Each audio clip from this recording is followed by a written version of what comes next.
7 on Fox 14. Now at 9, we have a severe threat rolling in for us tonight. Thunderstorms increasing. I'm going to break this down for you. How inflation is impacting local family farms. I'm Jalen Banks with more on the story. And Freeman Health System officials break ground on a new multi-million-dollar building. The 4 states' most watched news starts now. Thanks for joining us tonight. I'm Dow Quick. We have more rain chances tonight, which could mean flood risks for some areas. We go straight to Doug Heddy for a first look at the weather.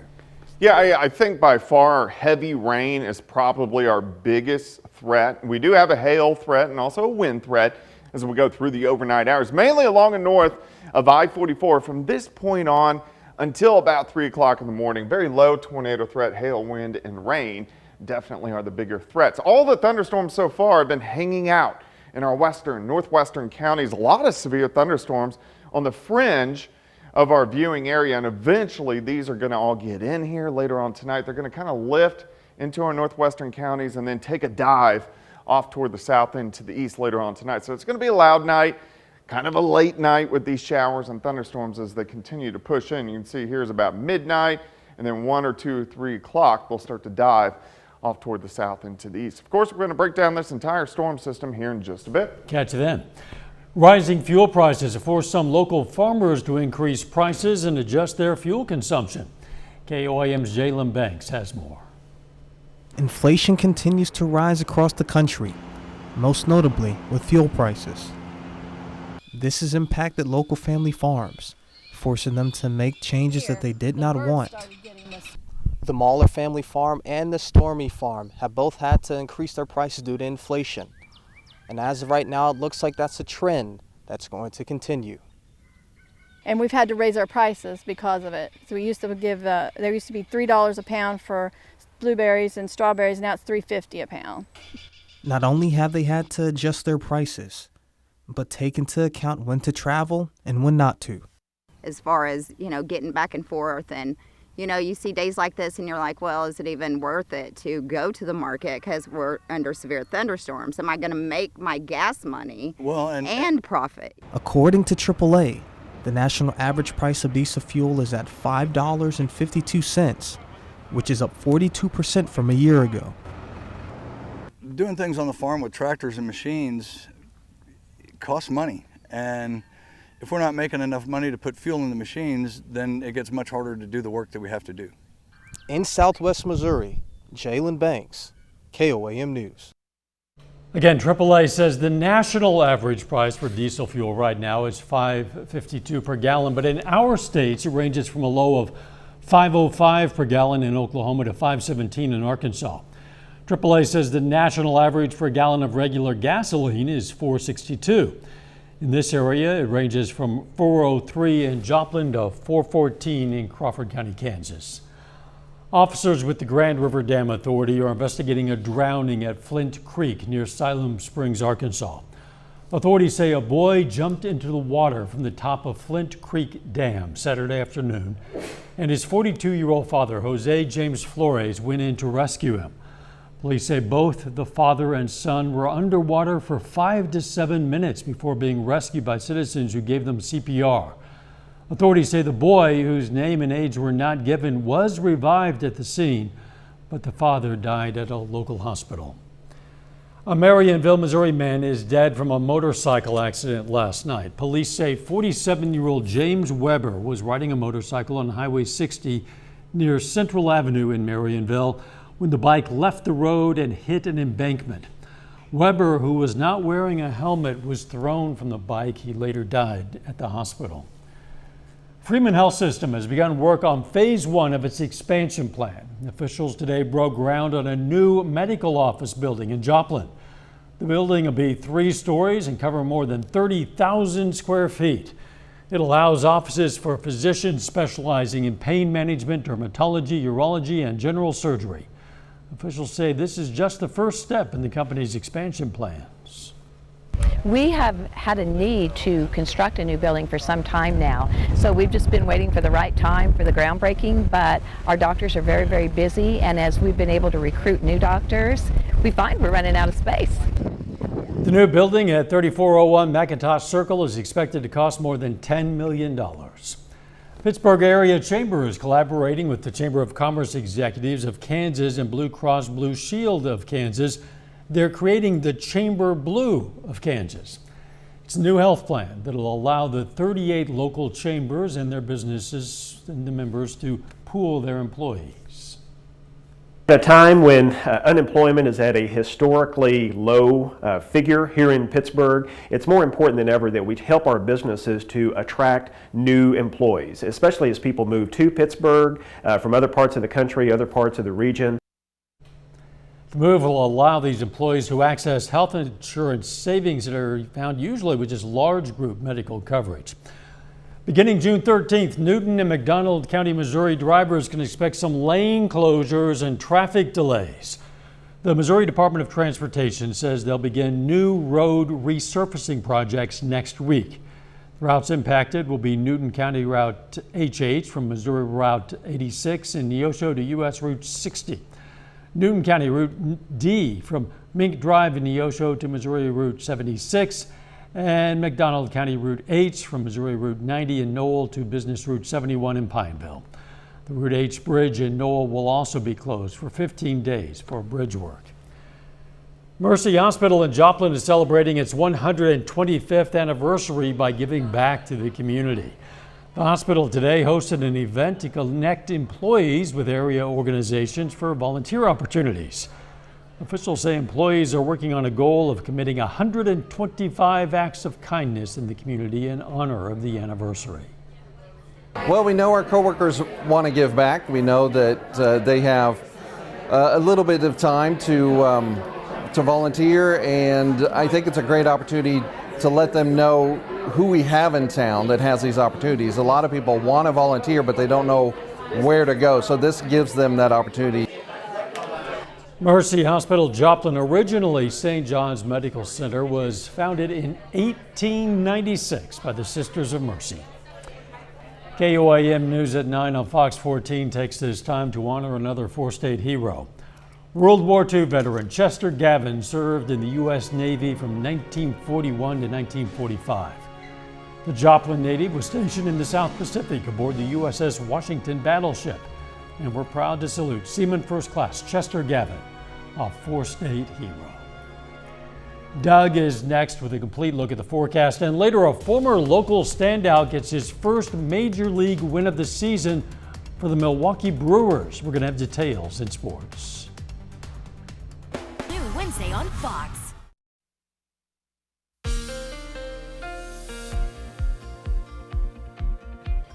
Well, showers and thunderstorms increasing for us as we go through the overnight hours for us tonight. We do have at least a low severe threat along the north of I-44. Again, this is mainly for hail and wind from now until about 3 or 4 o'clock in the morning, something that we want to keep our eyes on. Also, another factor which a lot of us, well, maybe the past couple of weeks we do, but a lot of us don't think of flash flooding as a severe threat, but the ground is so saturated from all the rain that we saw in May. Most of us picked up 12 to 14 inches. Look at the storms just kind of hanging out in our western counties over the past several hours. A lot of severe thunderstorms from Wichita into our western counties, Greenwood, Elk, Chautauqua County, all the way back down through north central parts of Oklahoma. And a few of these guys have gotten out into southern Wilson, into Neosho County, and then up through Wilson, and then also Allen County on the Kansas side. The metro has been dry, but you can see a few of these storms. Quite a bit of lightning right on top of Chanute. Here's Erie. Track a little farther toward the southwest. Here's Fredonia. So this cluster will continue to work off toward the northeast. So may clip Fort Scott, then up toward Pleasanton. And then farther west than that, we have a storm moving into Greenwood County. This is going to affect Eureka and eventually Yates Center. Look at this cluster. Elk, Chautauqua County. Look at all the lightning. So these actually have some quarter-size hail and some gusty winds. This will start to affect Fredonia, Neodesha here in about 30 to 35 minutes. That whole cluster will continue to work into southeastern Kansas next couple hours. If you live in Pittsburgh or Joplin, you're not going to see anything for several hours. After midnight, this cluster will start to advance off toward the south and to the east and eventually get into the metro, most likely 3 to 4 p.m. I do think by that point in time, our severe threat's mainly going to be gone, and we're just talking about good old strong thunderstorms after about 3 or 4 o'clock in the morning. So greatest severe threat, southeastern Kansas. Greatest threats, wind and hail as we go through the overnight hours for us tonight. Also rainfall. Rainfall is going to be pretty high. A lot of areas could pick up anywhere from 1 upwards to 2, maybe even isolated 3-inch amounts as this band continues to work through. We will get rid of this tomorrow morning. I think we're going to get a break, probably about a 4 or 5 hour break, but after about 1 or 2 o'clock in the afternoon, most likely another band will start to press in. As these get into the metro at about 3 or 4 o'clock, we are going to have a low severe threat again late tomorrow afternoon. The main threat again will be gusty winds and some large hail. Here's your day planners starting at 65, 73 by noon, high temp 78, south winds briefly at about 5 to 10. All this rain gets out of here by the time we head into Thursday morning. We get to dry out just a little bit. 78 tomorrow, 74 on Thursday, slight chance for an isolated storm Friday. A little bit better chances, mainly overnight storms for the weekend. I know it looks like a lot of rain. These are mainly clusters during the overnight hours. I think the days look okay. That's good. Yeah, because the days are when we're likely to be outside. Yep, makes sense. It sure does. Thanks, Doug. Here's a look at our tower camera sponsored by R.E. Smith Construction. There it is. It's outside. It's work continuing on the KOAM More Power Project. Check it out anytime on our website. That's KOAMnewsnow.com/power. Coming up, the debate over gun control. Senators and House members both discussing gun control legislation this week in the wake of the Texas school shooting. I'm Caroline Shively in Washington. I'll have that story coming up. Johnson Today. 2 10-year-old girls killed in that school shooting in Uvalde, Texas, were laid to rest today. Mourners arrived at the funeral masses for Emery Jo Garza and Maita Rodriguez. They and 17 classmates were killed alongside 2 teachers in their 4th grade classroom 1 week ago today. They're the first of 21 funerals that will take place in the coming days following that shooting. Congress wants to do something in the wake of that tragedy, but what can make it through law and be passed through the courts? Well, that remains to be seen. Bipartisan talks are underway this week, even though lawmakers are still on recess. Carolyn Shively reports from Washington. 1 week after a gunman murdered 19 children and 2 adults in their school, Uvalde, Texas is still awash in grief and looking for answers. I wonder how in the world a guy that age walked out of a building with those kind of weapons, with that much ammunition, without a question of why. I don't understand it. I don't get it. After meeting with 250 family members this weekend in Uvalde, President Biden spoke out from the Oval Office on Tuesday. I've been to more mass shooting aftermaths than I think any president in American history, unfortunately. Much of it is preventable. Congress is on a break this week, but a bipartisan group of senators met virtually on Tuesday. Historically, gun control legislation originated in the House doesn't make it through the Senate. Uvalde may have changed that. We have a group led by Senator Cornyn and Senator Murphy on the Democratic side discussing how we might be able to come together to target the problem, which is mental illness and school safety. The House Judiciary Committee has scheduled an emergency meeting on Thursday to mark up a gun safety package with provisions to raise the buying age for semi-automatic rifles from 18 to 21 and to ban the sale of new high-capacity ammunition magazines. Some state and local officials aren't waiting for Congress. This is the time we are standing up and saying no more. President Biden said he plans to meet with Congress on gun legislation. Full Congress returns to D.C. next week.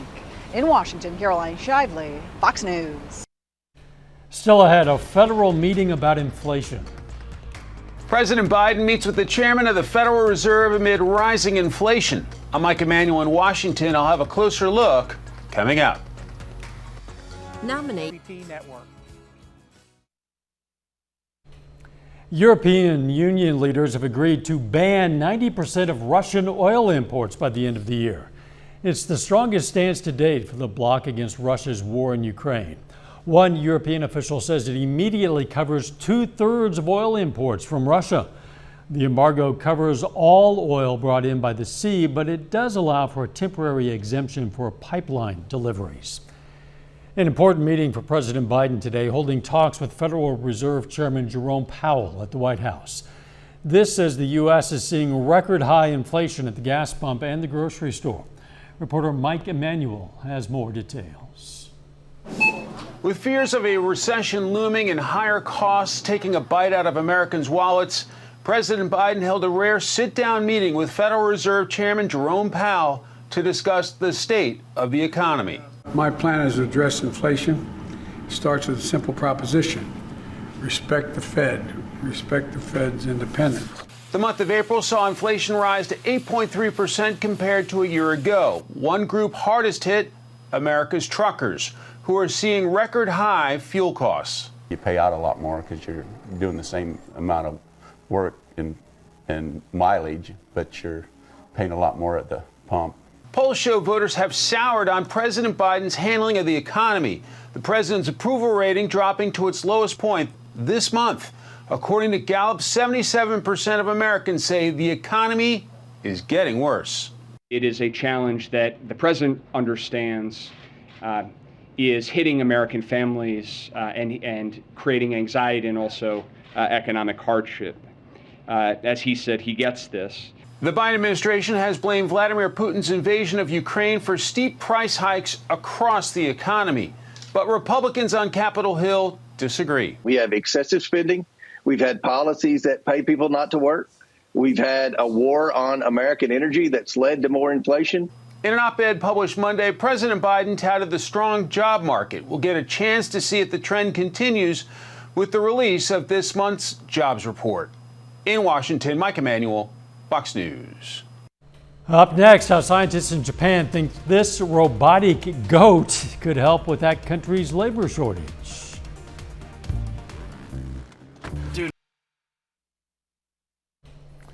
All right, look at this. Lego is getting in on the Platinum Jubilee of Queen Elizabeth II. Legoland UK has unveiled this miniature replica of the royal family Windsor Castle and a whole lot more. The display also includes Red Arrow airplanes. Took more than 282 hours to build with more than 18,000 of the company's iconic bricks. It's on display at Legoland UK until November. Don't know if it's the greatest of all time, but it is a goat, sorta. Japan's Kawasaki Heavy Industries has developed its first quadruped robot for delivering cargo. The company believes it can help with labor shortage in that country's aging society. It's dubbed Bex after the wild goat species ibex. The robot can walk on 4 legs over rough terrain or move faster on smoother surfaces using wheels tucked into its underbelly. It's capable of carrying loads of 220 pounds and can move autonomously or by remote control. 30 more minutes of news, weather, and sports coming your way. An area organization enters a partnership for a study on the economic impact of the nonprofit arts industry. Plus, how the Webb City Farmers Market will provide free meals to local kids this summer.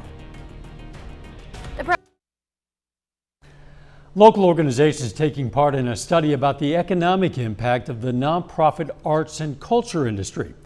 Connect to Culture is partnering with Americans for the Arts for the study. It happens every 5 years and documents how the industry supports jobs, generates government revenue, and drives tourism in Joplin. Officials say this study can change people's perceptions about the importance of the arts and culture industry. Really, it is to kind of change the mindset towards arts and culture. Not only does it help us live better lives and helps us make meaning out of our lives, but it also is giving back to the community through those different means. Connect to Culture will begin collecting data for that survey next month. Folks in Webb City, Missouri today were able to stop by the farmers market and get some fresh produce, among other things. Starting this week, the farmers market is going a step further to feed people with the Summer Kids Meals program. Through that program, kids 18 and younger are able to get free meals on certain days of the week. Officials say this is just one reason why the farmers market is so important. Local farmers market is important just for that word right there, local. The people that come and sell their fresh produce or their food live here, and so whenever you support them, you're actually supporting your whole community.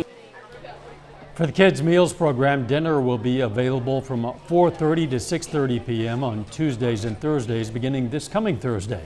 Breakfast will be served on Saturdays from 9 to 11 a.m. Joplin Public Library is kicking off summer with Oceans of Possibilities. That's the theme of their summer reading program. It's absolutely free to the community. You do not have to have a library card to participate, and anyone of any age can join. You're going to track your reading and complete tasks to win prizes at the end of the program. Favorite thing that's happened over the last couple weeks is as kids wrap up school, we've had a lot of families come in asking if the reading challenge has started yet. For a lot of families, it's a tradition for them. The Oceans of Possibilities reading program started today and runs through July 24th. A new study published in the journal JAMA Network Open suggests the way older people walk could be a sign of their cognitive abilities. Researchers followed nearly 17,000 older adults for 7 years, including a group of Americans over the age of 65 and a group of Australians over age 70. They found patients who walked about 5% slower or more each year while also showing signs of slower mental processing were most likely to develop dementia. Although monkeypox typically spreads among animals, it can infect people and spread through close contact, like touching an infected person's blood, bed sheets, or saliva. And as monkeypox cases continue spreading outside of Africa, where it's now an epidemic, the World Health Organization is trying to calm global fears. Reporter Chris DeMio has more on that, plus why the WHO says the virus is unlikely to become a pandemic. The last thing anyone wants is talks of another possible pandemic. But after more than 2 years of living with COVID-19, a global rise in monkeypox cases is stoking some fears, prompting the World Health Organization to try and alleviate concerns. At the moment, we are not concerned of a global pandemic. So far, the WHO is reporting more than 300 confirmed and suspected cases of the virus in more than 20 countries, an unusual trend considering monkeypox is commonly found in Central and Western Africa and not highly linked to travel.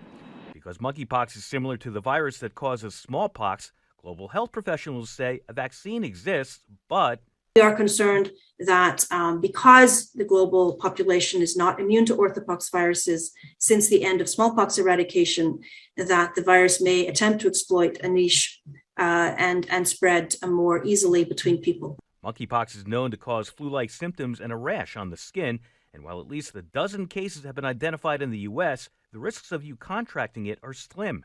It's really only people who've got this very close contact with people who are infected that there's any risk at all. But it isn't terribly infectious in normal circumstances, so clusters of cases normally die out quite quickly just by themselves. Monkeypox can prove fatal with a mortality rate of about 10 to 17%, usually affecting immune-compromised individuals. So far, among those new cases, no deaths have been reported. Chris DeMeo, Fox News. A bit later, how inflation is impacting summer travel. Having fun in the sun this summer may cost you big bucks. I'm Jackie Ibanez with a look at the dramatic price increases on flights, hotels, and more. That's all straight ahead.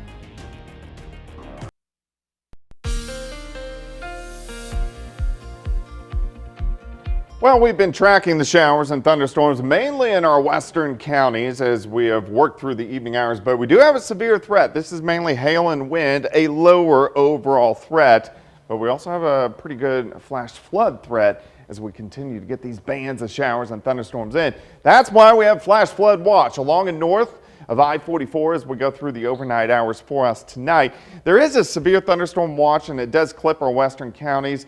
It's kind of looking like it may have to be extended a little bit farther east as we go into the evening hours. So we're going to watch that. But you can see this overall cluster is moving northeast, affecting our northern counties. But eventually, this will take a turn off toward the south and to the east later on tonight. Pittsburgh, Joplin, Metro, all looking good right now. Showers, thunderstorms, some pretty good ones. You can see some pretty good cells just to the south and to the east of Iola, southwest of Fort Scott, so you'll definitely be seeing the lightning out there. Let's go a little farther toward the west. Here's Erie, Chanute, pretty good cell just to the west, moving northeast at about 30 to 35. Big storm in Elk County. Look at all the lightning within this cell that is going to push into western half of Wilson County and even into southern parts of Woodson County as we go through the next 30 minutes or so. So a lot to watch, still mainly affecting our northern counties for the next couple hours. Here's 11 p.m., very similar to what we have now. Then these storms start to advance a little farther east, a little bit farther toward the south and to the east. So by 1 a.m. could be into Pittsburgh, by 2, 3, 4, trying to get into the metro. I think after about this point right here, 2:30 or 3, our severe threat, overall severe threat's going to drop. We could still get a low-grade severe thunderstorm. Then it's just periods of showers, thunderstorms, heavy amounts of rain. Here's 6 a.m., still bands of very heavy amounts of rain rolling out of here. I think we'll start to dry out at about 7 to 8 a.m., at least a break before the next batch rolls in a little bit later on in the morning. So we get a break, we warm up into the 70s. Here's noon. We're going to watch a band out toward the west start to work east, and this could pack a pretty good punch. Some low-grade severe thunderstorms 2, 3, 4 p.m. So we're going to have to watch that. This band will roll out during the evening hours, and then we'll get a few extra little pop-up guys tomorrow night. But all the rain should be out of here by the time we head into Thursday morning. Thursday afternoon looks pretty good. Sunshine returns. We'll go back into the low to mid 70s for highs. All right, rainfall amounts. We got to see where these heavier bands set up, but it's very likely a good chunk of us pick up anywhere from 1 upwards to 3 inches of rain from now until Thursday morning. So we are going to have that flash flooding threat. All right, 78 tomorrow, 74 on Thursday, 76 on Friday. I really think Friday is going to be mainly dry, just a pop-up random shower. Over the weekend, these are mainly overnight complexes. So Friday night into Saturday morning, Saturday night into Sunday morning, Sunday night into Monday morning. So majority of the days look okay, but the ground's going to be soggy. Yeah, that could add up for some people to considerable amounts. Yes, it will. Thanks, Doug. Cleanup's beginning in Minnesota after a line of severe storms caused widespread damage there. The systems were one of several impacting the U.S. over the weekend. Reporter Lillian Wu has more. You just heard one big loud bang and that was it. Strong storms tearing through Minnesota on Monday, damaging dozens of homes. Powerful wind gusts up to 90 miles an hour snapped and uprooted trees, sending some crashing into homes and blocking access to roads. We went underneath the crawl space and we heard a couple big thumps, and I thought it was history. A possible tornado striking the town of Florida, north of Minneapolis. The conditions totaled or severely damaged at least 75 structures, while strong winds knocked out power in the city of just 160 residents. Rescuers went door to door checking on homeowners as utility crews worked to restore electricity. Despite the widespread damage, officials say there were no serious injuries or fatalities. We got a tree leaning against the roof and shingle damage just down the road where they lost their entire house. I mean, there's nothing left. Further east, people in Virginia are still cleaning up from an EF2 tornado that swept through Bedford County on Friday.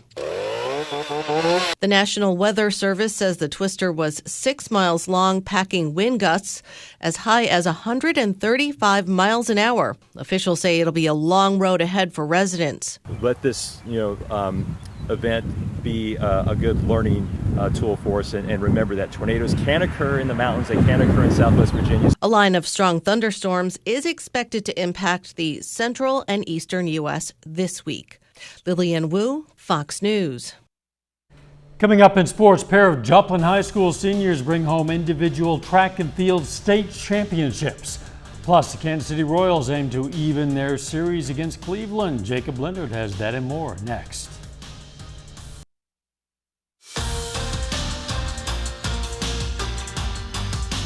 The Crowder College Rough Riders are playing in the Junior College World Series in Grand Junction, Colorado. The Rough Riders won their first game in walk-off fashion on Sunday, beating Central Arizona 5-4.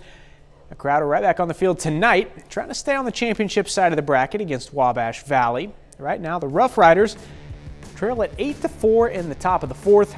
Houston King is 1 for 2 in the game with a triple and an RBI. Speaking of Crowder, former Crowder All-American pitcher Aaron Ashby had a big night for the Milwaukee Brewers Monday night. Ashby picked up his first win of the season in the team's 3-1 win over the Cubs. Now, he threw 6 innings, allowing just 1 run and striking out a career-high 12 batters. Ashby has a 2.70 ERA for Milwaukee this summer, with 51 strikeouts in just 41 innings pitched. The Joplin High School boys track and field team finished in second place at the Class 5 state championships over the weekend. Now, the Eagles were led by a pair of seniors who both captured individual state titles. Donovan Fowler won both the long jump and the triple jump. In the long jump, he posted 25 feet, 3.25 inches, breaking his own school record. He won the triple jump at 49 feet, 8.25 inches. As for Donovan Watkins, he won the shot put state title with a best toss of 61 feet, 11.5 inches. Now, these two helped lead Joplin to their best finish in more than 40 years. And the longtime friends got to do it together in their final competition as teammates.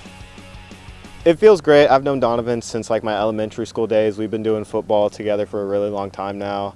And switching over to track, we've also bonded during that, and we were actually hotel roommates, so we'd have like deep conversations about like college and stuff like that. And I'm just really happy to call him my friend. I'm really happy to see him get that first place in that state championship. Definitely an awesome experience. Rooming with him, I've known him for a long time, so it's crazy to watch.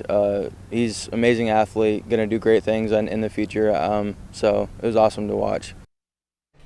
The Kansas City Royals dropped their series opener to the Cleveland Guardians last night 7-3. Tonight the Royals have a chance to even the series in Cleveland.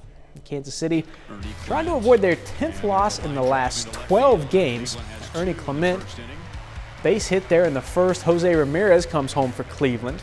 Next batter, another base hit for the Guardians. Oscar Gonzalez scores. The Royals would go down 3-0 after the first inning. To the third, Royals get something going here. Andrew Benintendi, base hit, scores Nicky Lopez. At that point, Kansas City within 1. Then bottom half, Austin Hedges, 3-run homer, his 4th of the season. The Guardians pull away from the Royals tonight, 8-3. In the National League, Game 2 of the series tonight between the Cardinals and Padres. The Cards took Game 1 last night and are aiming for their 4th win in 5 tries tonight. That one is actually still going, and it's a good one, tied 2-2 in the top of the 9th. And that's a look at sports. We're back with more news after this. The Great Reshuffling has been a huge reason why home prices have been skyrocketing. New research shows that home prices jumped 23.8% during the pandemic, and that 15% of that growth was due to remote work. A lot of people turned to warmer climates around the Sun Belt, which was a significant driver in prices. By the end of the 4th quarter of 2021, the median single-family home in Austin, Texas grew by 26%. It's no secret that inflation is keeping the cost of goods and services high, but now travel experts say those price increases could impact your ability to have fun in the sun this summer. Reporter Jackie Ibanez has a look at the rising rates for flights, hotels, and more. The forecast for summer vacations is looking bright. People have been waiting to get out for the last 2 years. According to consumer data company Value Penguin, roughly 73% of Americans have plans to travel this summer, up by 53% from last year. But while planning a trip usually involves spending some money, this year it's really going to cost you. We're seeing really crazy prices for hotels, for rental cars, for flights. AAA reports average hotel rates are up by 42% this year compared to last. And according to travel company Hopper, round-trip domestic flights are 45% higher, averaging more than $400.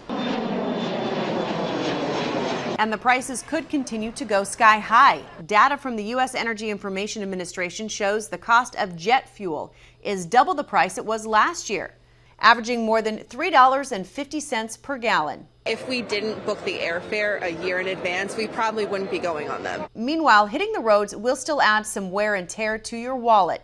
AAA reports the average price for a gallon of gas is $4.62. But wherever your summer leads you, tourism experts say treat the people and places you go with respect and invest your money in local businesses. You'll enjoy it more because you'll have a more authentic experience. Also, if you're staying local for the summer, be sure to check out neighborhood pool and beach postings. But take note that cities across the country are warning that lifeguard shortages could impact your plans. Jackie Ibanez, Fox News. Coming up, we're going to tell you about the new movies, TV shows, and music becoming available this week. DVD, digital, and music releases this week include a crime thriller, a classic comedy, and a Grammy-winning rapster. Here's Fox's Ashley Dvorkin with the list of new releases. I lost my brothers to gang violence. I can't do this again. Topping the list of what's new in home entertainment, the crime thriller The Devil You Know, starring Omar Epps, Michael Ealy, and Theo Rossi. It centers on two brothers whose bond is tested after a brutal crime. Name's Floyd. Dr. I told me that you were a writer. Oscar Isaac, Andy Garcia, Emery Cohen, and Megan Fox star in the comedy Big Gold Brick, about a down-on-his-luck writer hired to pen the biography of the man who hit him with his car. I'm gonna be a priest. Available on digital only, the faith-based film Father Stu, starring Mark Wahlberg. It tells the true story of Father Stuart Long, a troubled amateur boxer who turns his life around when he becomes a priest. All right, now, let's do some good! The four-time Oscar-nominated crime drama The Untouchables gets a 4K Ultra HD Blu-ray release in honor of its 35th anniversary. The film stars Robert De Niro and Kevin Costner. I give you the Kinky Boot Factory! The 2005 comedy Kinky Boots, starring Chiwetel Ejiofor, is available on Blu-ray for the first time. I've got the boys together. From the small screen, The Boys collection includes Season 1 and 2 of the Amazon Prime Video comic series, and the 5th season of Netflix's fantasy drama Lucifer. Don't call me baby. For music fans, rap superstar Post Malone's 4th album, 12 Carat Toothache, includes collaborations with The Weeknd and Roddy Ricch. In Hollywood, Ashley Dvorkin, Fox News. And that's our time for tonight. Thanks for joining us. We're going to leave you with video of a panda enjoying a shaved ice cake for its first birthday at a Malaysian zoo. Let's make it a great tomorrow.